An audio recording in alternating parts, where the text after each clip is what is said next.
എല്ലാ കാര്യത്തിനും അള്ളാഹുവിൻ്റെ യുക്തിപരമായ ഒരു തീരുമാനങ്ങളും നടപടികളും ഉണ്ടാകും എന്നത് ഒരു യാഥാർത്ഥ്യമാണ്.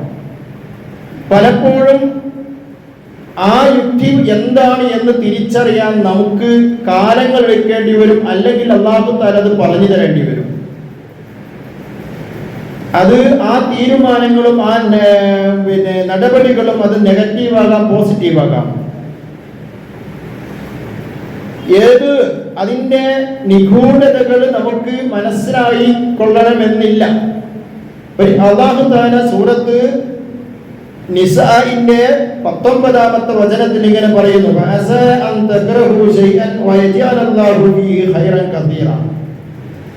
നിങ്ങൾക്ക് മോശമായിട്ട്, നിങ്ങൾക്ക് വെറുപ്പായിട്ട് തോന്നുന്ന കാര്യങ്ങൾ, അതിന് ധാരാളം ഗുണങ്ങൾ അല്ലാഹു തആല നിങ്ങൾക്ക് ഉണ്ടാക്കി വച്ചേക്കാം.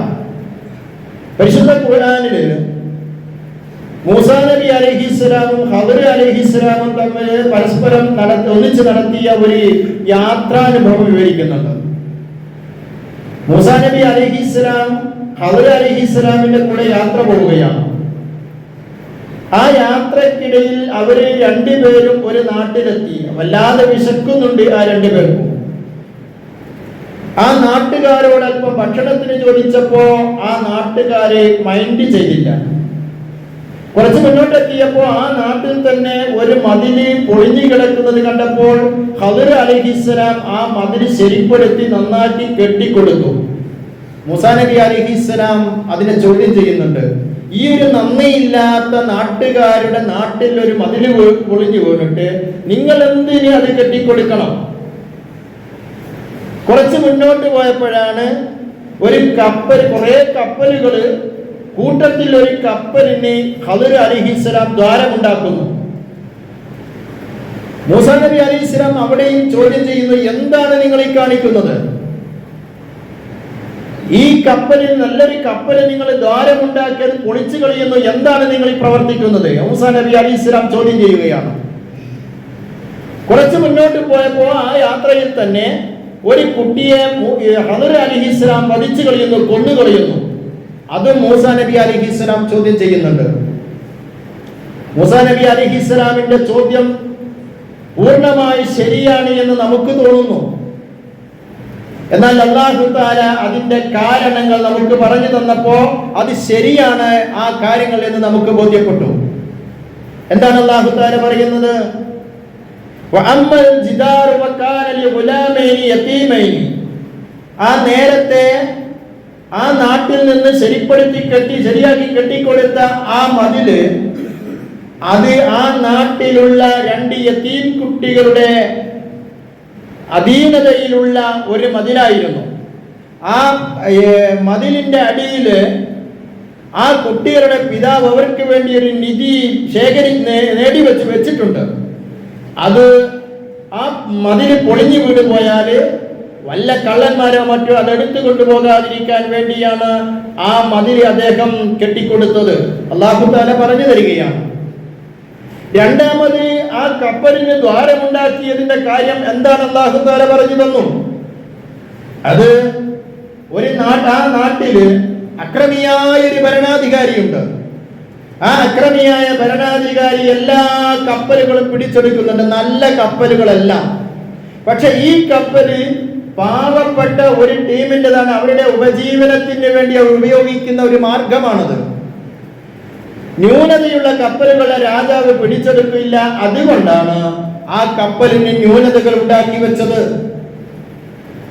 മൂന്നാമത് കുട്ടിയെ കൊന്നതിന്റെ കാരണം അല്ലാഹു തആല പറഞ്ഞു തരുന്നത്, ഈ കുട്ടിയുടെ രക്ഷിതാക്കള് സ്വാലിഹുകളായ 2 വ്യക്തികളാണ്. അവരുടെ പേരിനും അവരുടെ തറവാടിത്തത്തിനും അവരുടെ വ്യക്തിത്വത്തിനും എല്ലാം ഹാനികരമായ രീതിയിൽ വളർന്നു വരുന്ന ഒരു കുട്ടിയാണ്. ആ കുട്ടിയെ അപ്പോൾ തന്നെ കൊന്നുകളഞ്ഞാൽ ഭാവിയിൽ നല്ല ഒരു കുട്ടിയെ അവർക്ക് നൽകാൻ അല്ലാഹു തആല ഉദ്ദേശിക്കുന്നു എന്ന് പറയുന്നു. ഈ 3 സംഭവങ്ങള് പ്രത്യക്ഷത്തിൽ നമുക്ക് വെറുക്കപ്പെടുന്ന കാര്യമാണെങ്കിൽ അതിൽ അല്ലാഹുവിന്റെ കൃത്യമായ ഒരു നടപടിയുണ്ട്.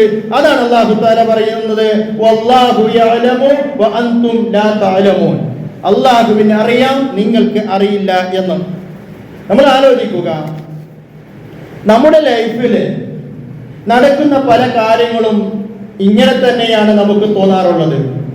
നമ്മൾ വേണമെന്ന് ആഗ്രഹിച്ച പലതും നമുക്ക് കിട്ടാതെ പോയിട്ടുണ്ട്. നമുക്ക് ലഭിക്കണമെന്ന് ആശിച്ച പലതും നേടാതെ നമുക്ക് പോയിട്ടുണ്ട്. അങ്ങനെ കിട്ടാതെ പോയപ്പോൾ, നേടാൻ കഴിയാതെ പോയപ്പോൾ നമുക്ക് വല്ലാതെ പ്രയാസങ്ങൾ ഉണ്ടായിട്ടുണ്ട്, വല്ലാതെ ടെൻഷൻ അടിച്ചിട്ടുണ്ട് നമ്മൾ. അത് വിവാഹമായിരിക്കാം, നമ്മുടെ ബന്ധത്തിൽ മക്കൾക്കോ മകൾക്കോ മറ്റോ ഒരു വിവാഹം അന്വേഷിക്കുന്നു, അത് നടക്കണമെന്ന് നമ്മൾ വല്ലാതെ ആഗ്രഹിക്കുന്നു, ആശിച്ച കാര്യമാണ്. എന്തൊക്കെയോ കാരണം കൊണ്ട് അത് നടക്കാതെ പോയി. നമ്മളതിന് പല പേര് വിട്ട് വിളിക്കും. നമ്മൾ പറയും പാരയാണ്, കൊത്താണ്, ഇങ്ങനെ പലത് പേര് വിട്ട് നമ്മളതിന് വിളിക്കും. അത് നടക്കാതെ പോയി. അല്ലെങ്കിൽ എന്തെങ്കിലും ജോലിയായിരിക്കാം, ഒരു വിസ അന്വേഷിച്ചു ഒരു കമ്പനിയിലേക്ക്, അത് നടന്നില്ല. അല്ലെങ്കിൽ മറ്റെന്തെങ്കിലും ഒരു കാര്യമാണ് അന്വേഷിച്ചത്, അതും നടന്നില്ല, നമ്മൾ വല്ലാതെ ആഗ്രഹിച്ച കാര്യമാണ്.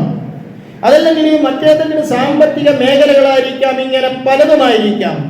പക്ഷേ ഇതൊന്നും നടക്കാതെ പോയതാണ്, നമ്മൾ വളരെ ആഗ്രഹിച്ചതാണ്. പിന്നീടാണ്, കാലങ്ങൾക്ക് ശേഷമാണ് നമ്മൾ അതിൻ്റെ ഭവിഷ്യത്തുകൾ അറിയുന്നത്. അതെനിക്ക് യോജിച്ച ബന്ധമല്ലായിരുന്നു, അത് എനിക്ക് യോജിച്ച ജോലിയല്ലായിരുന്നു, അത് എനിക്ക് പറ്റിയതല്ലായിരുന്നു എന്ന് പറയുമ്പോൾ പല തവണ അൽഹംദുലില്ലാഹ് അല്ലാഹു രക്ഷപ്പെടുത്തിയിട്ടുണ്ട് എന്ന് നമ്മൾ പറഞ്ഞിട്ടുണ്ട്. ഇവിടെയാണ് അല്ലാഹു തആല പറയുന്നത് വല്ലാഹു യഅലമു വ അൻതും ലാ തഅലമൂൻ, അല്ലാഹുവിന് അറിയാം, നിങ്ങൾക്കറിയില്ല എന്നും.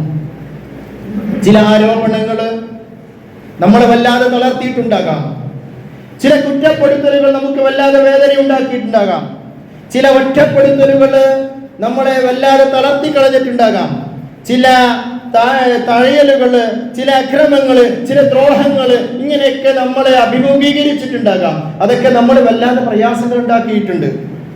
കാലങ്ങൾക്ക് ശേഷമാണ് ഞാൻ പറഞ്ഞതുപോലെ ഇത് നമുക്ക് നല്ലതായിരുന്നു, അത് നല്ലതിന് വേണ്ടിയായിരുന്നു എന്ന് നമുക്ക് തിരിച്ചറിയുന്നത്.